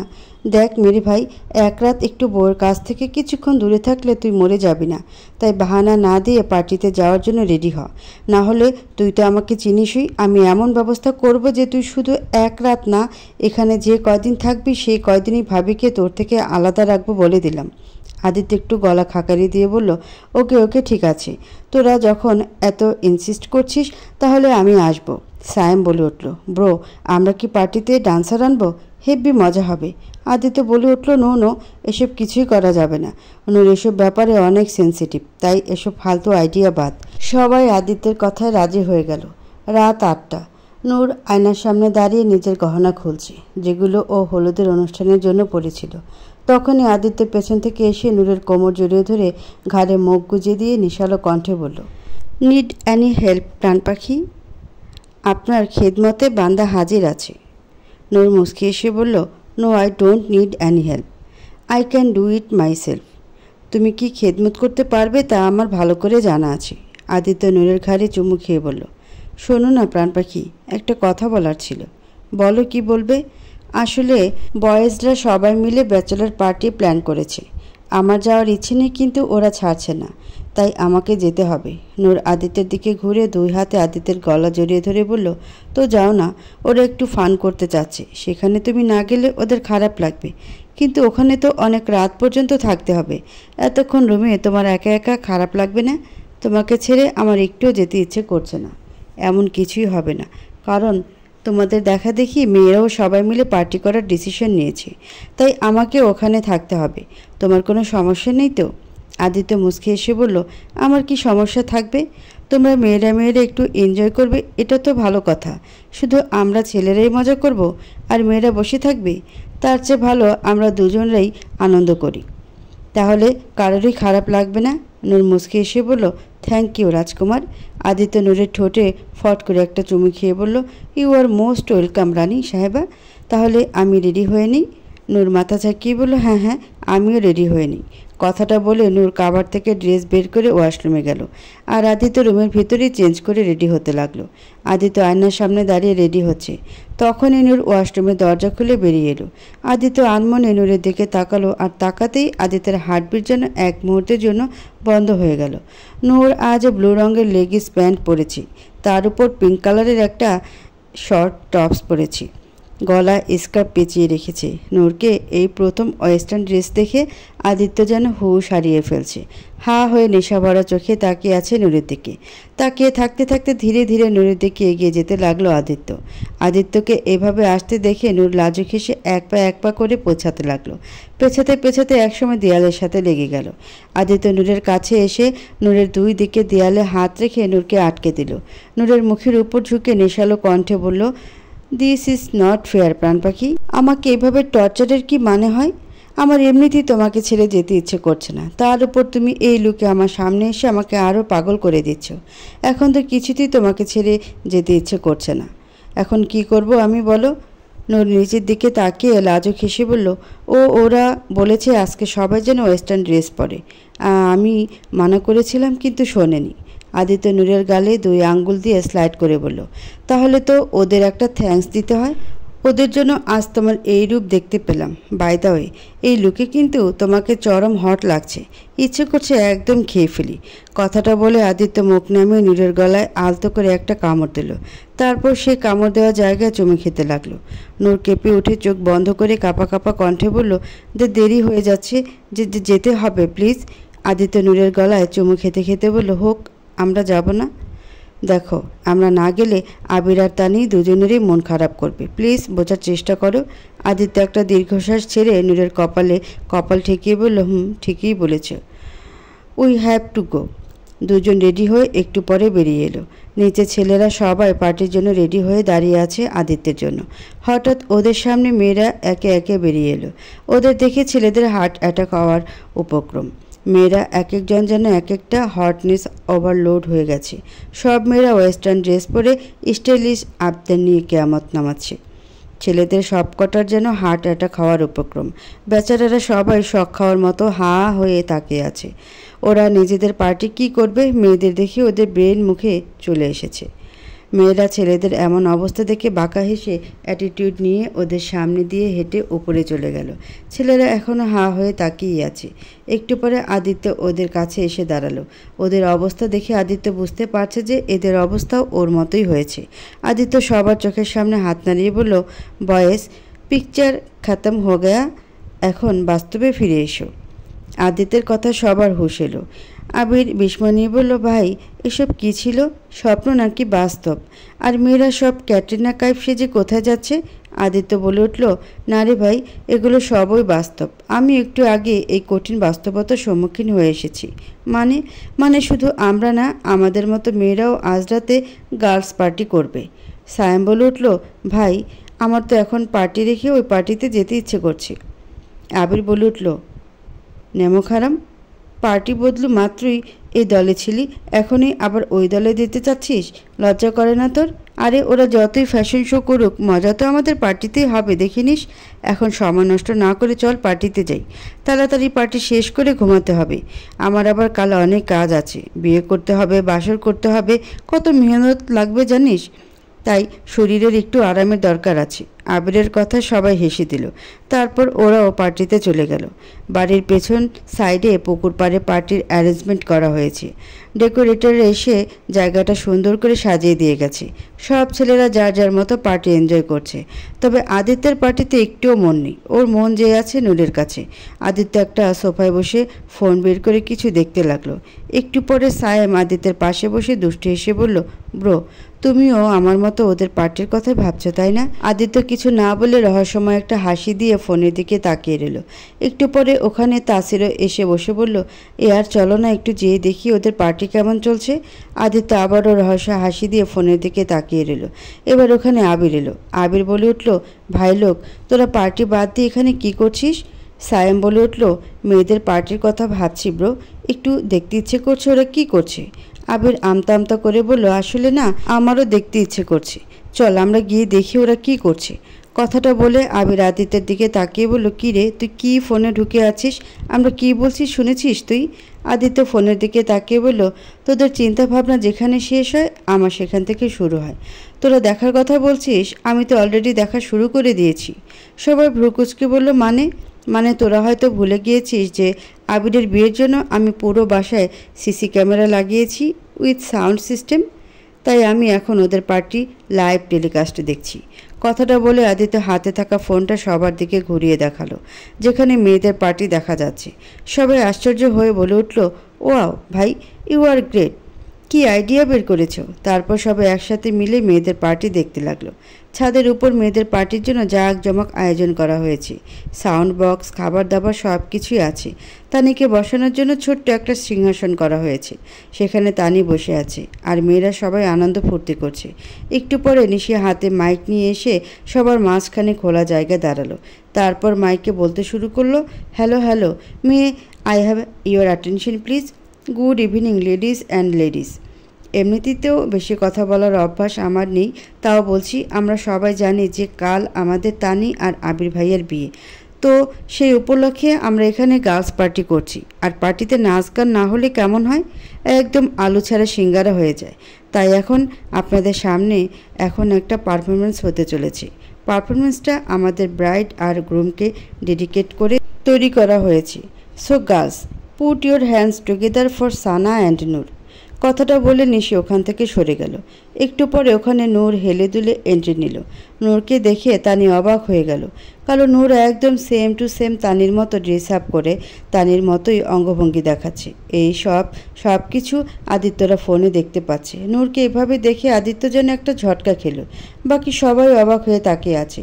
নূর তানির মতো হেলে দুলে হাঁটছে। হঠাৎ সানা বাইকে এন্ট্রি নিয়ে এসে নূরের সামনে ব্রেক মারল। সানাকে দেখে সবাই আরও এক দফা অবাক হলো। সানা পুরো আবিরের মতো লুক নিয়েছে, আবিরের মতো ড্রেস আপ, মাথায় আবিরের চুলের মতো একটা পরচুলা লাগিয়েছে। চোখে কালো সানগ্লাস। সানাকে এই রূপে দেখে তাসরির বেচারার কাশি উঠে গেল। তা দেখে বাকি ছেলেরা মিটিমিটি হাসছে। সানা নূরের সামনে বাইক থামিয়ে বাইক থেকে নেমে ছেলেদের মতো অ্যাটিটিউড নিয়ে টেডি ইসমাইল দিয়ে নূরের সামনে এসে দাঁড়ালো। নূর তা দেখে লাজুক লাজুক হাসছে। তখন এই সাউন্ড বক্সে মিউজিক বেজে উঠল। সানা নূরের কাছে এসে টেডি ইসমাইল দিয়ে নূরের কাঁধে হালকা ধাক্কা দিয়ে ছেলেদের মতো অ্যাটিটিউড নিয়ে এগিয়ে উঠল। ওই তুই আমার রানী, আমি তো রাজারে, পাবি না আমার মতো বাংলা বাজারে। নাচের শেষে সানা নূরকে নিজের এক হাতের ওপর বাঁকা করে দিয়ে আরেক হাত দিয়ে কোমর ধরে রাখলো। পারফরমেন্স শেষে সবাই জোরে জোরে করতালি আর সিটি দিতে লাগলো। তানিও খুশিতে লাফিয়ে উঠে বলল, wow, this the best performance of the day. এদিকে ছেলেরা এতক্ষণ ওদের পারফরমেন্স দেখে এখনও শকের ভেতরে আছে। হা হয়ে গেছে সবগুলো। আদিত্য ভাবছে, নূর যে এত ভালো ডান্স করতে পারে তা তো ওর জানাই ছিল না। একটু পরে তানের কিছু কাজিন সবাইকে কোল্ড ড্রিঙ্কস এনে দিল। সবাই যার যার মতো নিয়ে খেতে লাগলো। নূর মুখ দিয়ে ভ্রু কুচকে বলল, কোল্ড ড্রিঙ্কসটা কেমন যেন একটু ডিফারেন্ট টেস্ট। তানের কাজিন বলে উঠল, আরে এটা স্পেশাল কোল্ড ড্রিঙ্কস, এটা টেস্ট একটু এরকমই, খেতে খেতে মজা পাবেন, খেয়ে দেখেন। নূর আর কিছু না বলে খেয়ে নিল। কোল্ড ড্রিঙ্কস খেয়ে সবার মাথা কেমন যেন চক্কর দিয়ে উঠল। হঠাৎ সবাই হাসতে শুরু করে দিল। নূর হেসে ঢুলতে ঢুলতে বলল, ঠিকই বলেছ, অনেক মজা, আরও দাও, আরও খাবো। নূরের সাথে সবাই বলতে লাগলো, হ্যাঁ হ্যাঁ আমরাও খাবো। এভাবে খেতে খেতে একসময় সবগুলো পুরো মাতাল হয়ে গেল। এসব দেখে আদিত্য সহ বাকি সবার ভ্রু কুচকে আসলো। আদিত্য সন্দেহ হতে লাগলো, নিশ্চয়ই কিছু একটা গড়বড় হয়েছে ওখানে। এসব ভাবতে ভাবতে হঠাৎ ওরা দেখলো নূর একটা টেবিলের ওপর উঠে নাচতে শুরু করে দিয়েছে। নাচতে নাচতে হেসে হেসে গাইতে লাগলো, কি রস খাওয়াইলি আমায় ওগো জরিনা। নূরের সাথে বাকি সবাইও নাচতে লাগলো। আদিত্য আর এক সেকেন্ডও দেরি না করে উঠে দৌড় দিল ছাদে যাওয়ার জন্য। বাকি ছেলেরাও ওর পিছে পিছে দৌড়ালো। আদিত্য দৌড়ে ছাদের দরজায় এসে দাঁড়িয়ে সামনে তাকাতেই ওর চক্ষু চড়ক গাছ হয়ে গেল। বাকি ছেলেরাও ওর পিছে এসে দাঁড়ালো। সামনে তাকাতে ওদেরও চোখের মনি বেরিয়ে আসার উপক্রম। আদিত্য বুঝতে পারছে যে ও আসতে দেরি করে ফেলেছে, এখন আর ওর হাতে কিছু নেই। নূর টেবিলের উপর হাঁটু ভাঁজ করে রানীদের মতো মুড নিয়ে বসে আছে। কপালে একটা পেপসির মুখ নিয়ে টিপ বানিয়ে লাগিয়ে রেখেছে। একটা চেয়ারের উপর এক হাত ঠেকিয়ে চোখ বড় বড় করে রানী শিবগামী সেজে বসে আছে। ওর সামনে দুই দিকে দুই সারি হয়ে সৈন্যরা দাঁড়িয়ে আছে। আর নূরের ডান হাতের কাছে একজন মাথার উপর একটা স্টিলের বোল দিয়ে হাতে লাঠি নিয়ে কাটাপ্পা সেজে দাঁড়িয়ে আছে। নূরকে এভাবে দেখে আদিত্য হাসবে না কাঁদবে বুঝতে পারছে না। বেচারা একটা শকের ভেতরে আছে। বাকি ছেলেরাও হতভম্ব হয়ে দাঁড়িয়ে ওদের কাণ্ড দেখছে। নূর সবার উদ্দেশ্যে বলে উঠল, রানী শিবগামী আদেশ করছে আজকের দরবার শুরু করা হোক। আজকে আমি আমার প্রজাদের ফরিয়াদ শুনব, তাদের সব সমস্যা দুঃখ দুর্দশা দূর করব। এ মেরা বাচ্চন হে, মেরা বাচ্চন হি হ্যাঁ শাহরুখ খান। তাহলে দরবার শুরু করা হোক। সৈন্য সেজে থাকা একটা মেয়ে মাথা ঝাঁকিয়ে চিল্লিয়ে বলে উঠল, প্রথম ফরিয়াদি হাজির হো। একটু পরে ওখানে তানি ধীরে ধীরে এগিয়ে এলো। তারপর নূরের দিকে ঝুঁকে হাত দিয়ে আদাব করে বলল, রানী শিবগামীর জয় হোক, জয় হোক। নূর হাত উঠিয়ে বলল, ঠিক আছে ঠিক আছে বালিকা, বলো কি সমস্যা তোমার। তানি দুঃখী ভাব ধরে বলে উঠল, রানী সাহেবা কি বলবো আপনাকে, আমার অনেক বড় একটা রোগ হয়েছে। দুনিয়ার যত ডাক্তার কবিরাজ জ্যোতিষী ফকির বাবা সব দেখিয়ে ফেলেছি, তবুও আমার এই রোগের কোনো সমাধান পাচ্ছি না। আপনি বলুন আমি কি করব রানী সাহেবা, কি হবে আমার। তানের কথা শুধু আবির মনে মনে ভাবল, তানের এমন কি রোগ হয়েছে যা আমি জানি না। ওর কি কোনো বড় রোগ হয়েছে? নূর বলে উঠল, বলো বালিকা, কি এমন রোগ হয়েছে তোমার। তানে দুঃখী ভাব ধরে বলল, রানী সাহেবা, আমি যখন দাঁড়াই তখন আমি বসি না, আমি যখন বসি তখন দাঁড়াই না, আমি যখন হাঁটি তখন দাঁড়াই না, যখন দাঁড়াই তখন হাঁটি না, আমি যখন কথা বলি তখন চুপ থাকি না, যখন চুপ থাকি তখন কথা বলি না, আমি যখন ঘুমাই তখন চোখে দেখি না, যখন চেয়ে থাকি তখন ঘুমাই না, আমি যখন খাই না তখন ক্ষুধা লাগে, যখন খাই তখন ক্ষুধা লাগে না।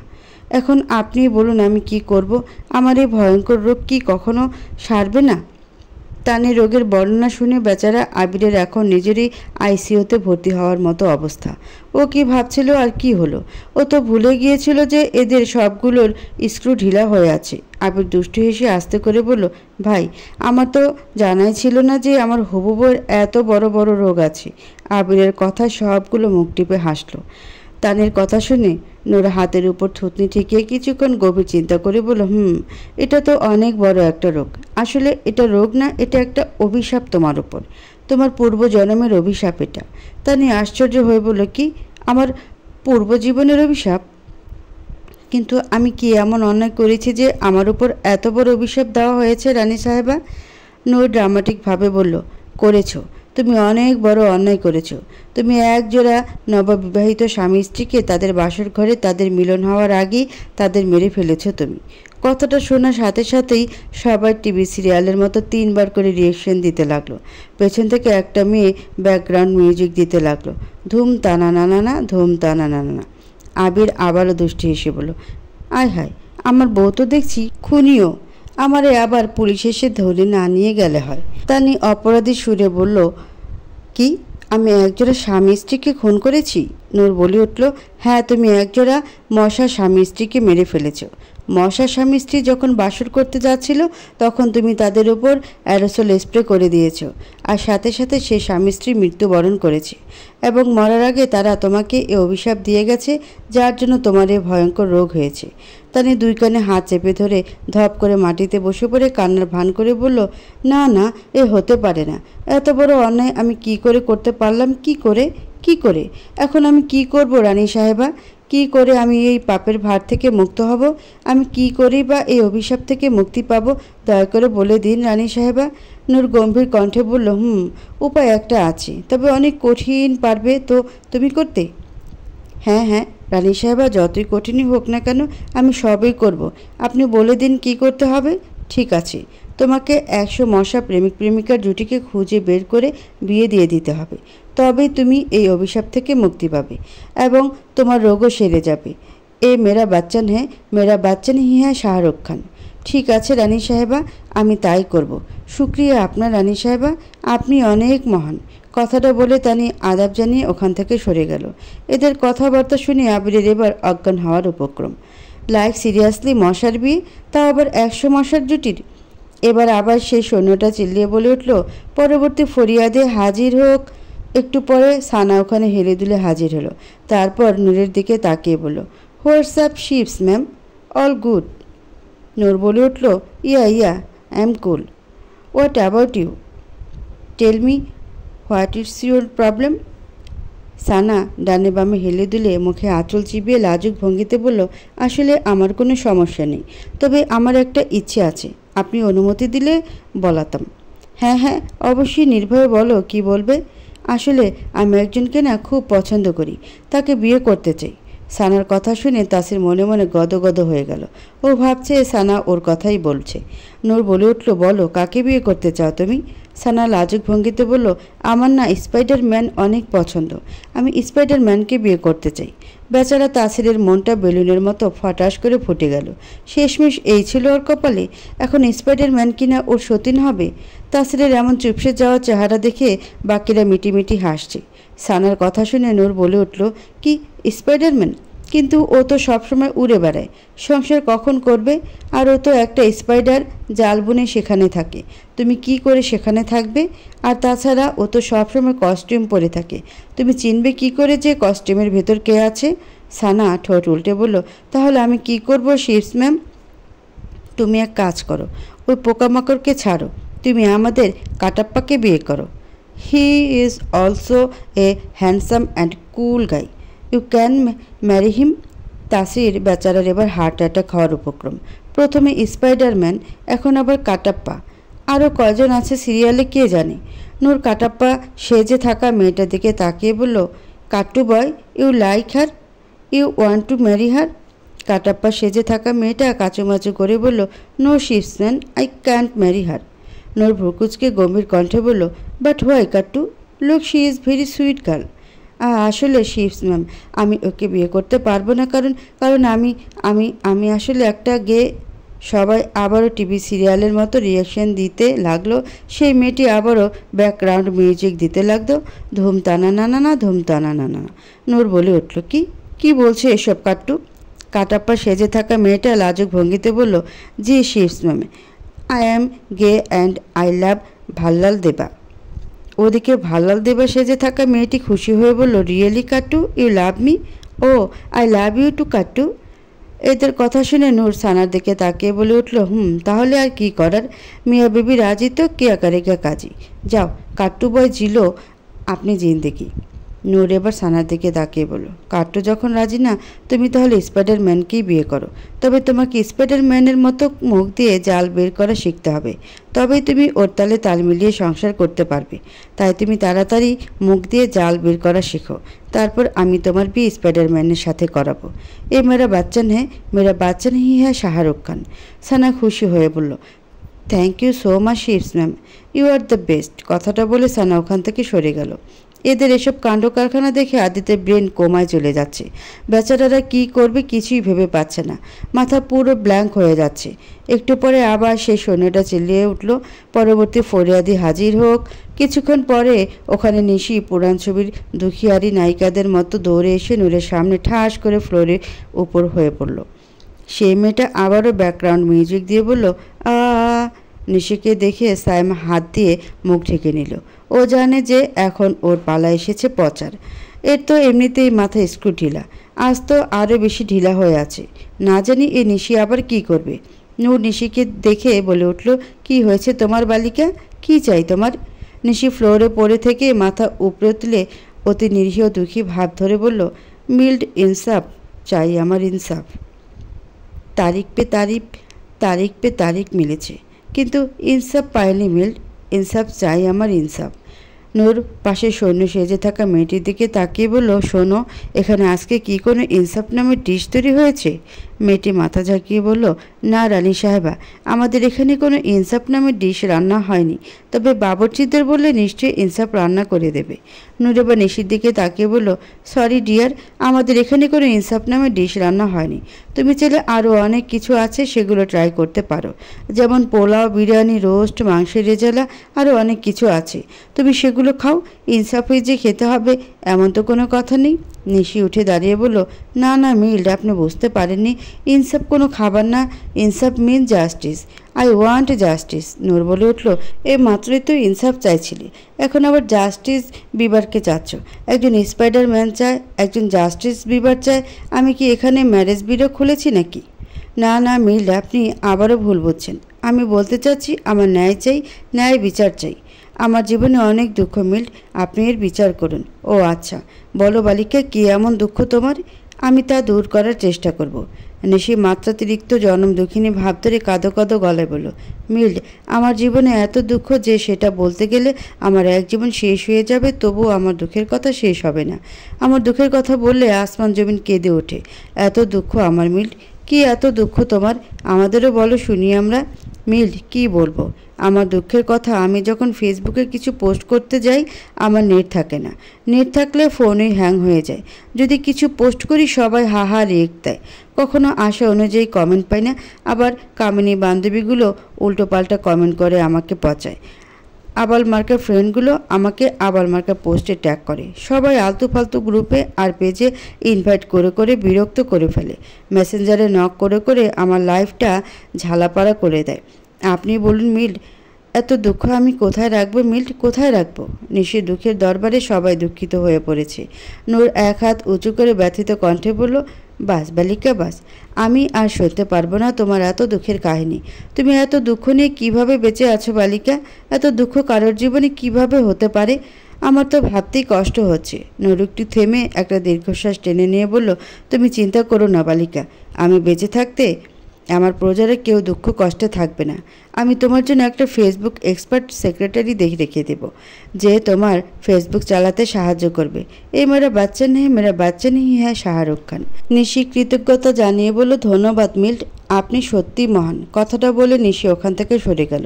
এভাবে আরও কিছুক্ষণ ওদের দরবার চলতে লাগলো। তারপর নূর বলে উঠল, বাস আজকের দরবার এখানেই শেষ হলো, এখন রানী সাহেবের মনোরঞ্জনের পালা। আমরা সবাই মিলে এখন আনন্দ করব। সাউন্ড বক্সের কাছে থাকা মেয়েটার দিকে হাত উঠিয়ে বলল, ডিজে ওয়ালে বাবু যারা গানা জ্বালা। মেয়েটা মাথা ঝাঁকিয়ে গান প্লে করলো, ইটস বিন লং তেরে বিন শুনে হি পারদেশি নাগিন দিন গিন গিন গিন গিন। গানটাতে সবাই পাগলের মতো উড়াধুরা নাচছে। নূর দুই হাত দিয়ে বিন বানিয়ে মুখের সামনে নিয়ে নাচছে, আর নূরের নিচে তানি শুয়ে থেকে 2 হাত দিয়ে সাপের ফনা বানিয়ে নাচছে। আদিত্য নূরের এমন অবস্থা দেখে আর থাকতে না পেরে নূরের যেতে নিলেই আবির ওরা হাত টেনে ধরে বলল, ভাই কি করছিস?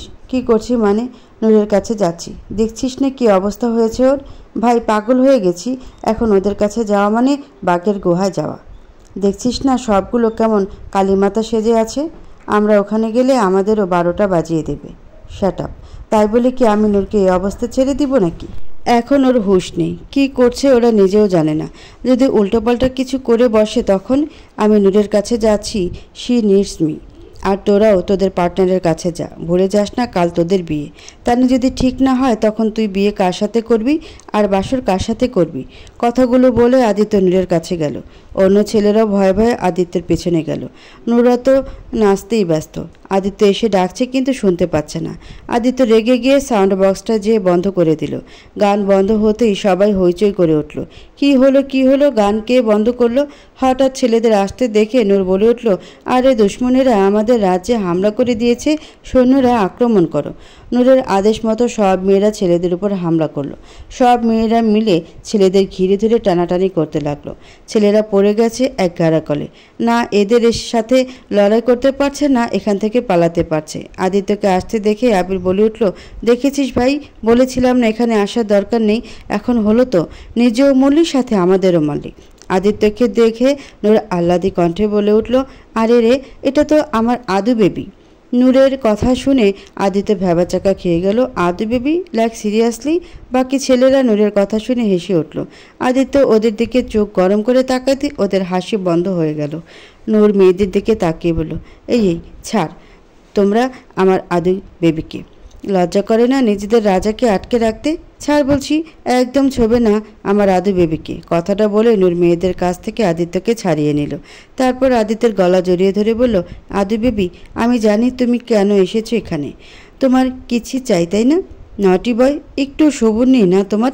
এখানেও চলে এসেছো কিচ্ছি নিতে? নূরের কথায় আদিত্য যেন হতভম্ব হয়ে যাচ্ছে।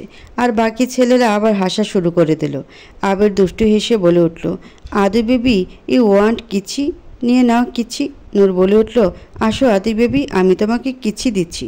কথাটা বলে নূর ঠোঁট চোখা করে আদিত্যের দিকে এগুচ্ছে চুমু দেওয়ার জন্য। আদিত্য চোখ বড় বড় করে নূরকে আটকে দিয়ে বলল, কি করছো নূর? সবাই দেখছে তো, চলো এখান থেকে। নূর আহ্লাদি কণ্ঠে বলল, ও আদি বেবি লজ্জা করছে। ঠিক আছে, আমি এক্ষুনি সবাইকে চোখ বন্ধ করতে বলছি। নূর সবার দিকে তাকিয়ে বলল, এই সবাই চোখ বন্ধ করো। তোমাদের রানী সাহেবা তার রাজাকে কিচ্ছি করবে, সবাই চোখ বন্ধ করো। সব মেয়েরা নূরের কথা মতো চোখ বন্ধ করে নিল। তবে ছেলেরা করল না, ওরা নূরের কাণ্ড দেখে মজা নিচ্ছে। নূর আবার ঠোঁট চোখা করে আদিত্যের দিকে এগোতে লাগলো। আদিত্য আর উপায় না পেয়ে নূরকে কাঁধে তুলে নিল। নূরকে কাঁধে নিয়ে ওখান থেকে চলে যেতে লাগলো। নূর চমকে উঠে বলল, আরে আরে, তোমাদের রানীকে উঠিয়ে নিয়ে যাচ্ছি, বাঁচাও আমাকে। মেয়েদের এগিয়ে আসতে দেখে আদিত্য বলে উঠল, রানী সাহেবের এখন আরামের সময় হয়েছে, তাই আমি ওনাকে আরাম কক্ষে নিয়ে যাচ্ছি, বুঝেছ? মেয়েরা আর কিছু বলল না। আদিত্য হাঁপ ছেড়ে নূরকে নিয়ে গেল। বাকি ছেলেরাও অনেক কষ্টে তাদের পার্টনারদের নিয়ে গেল।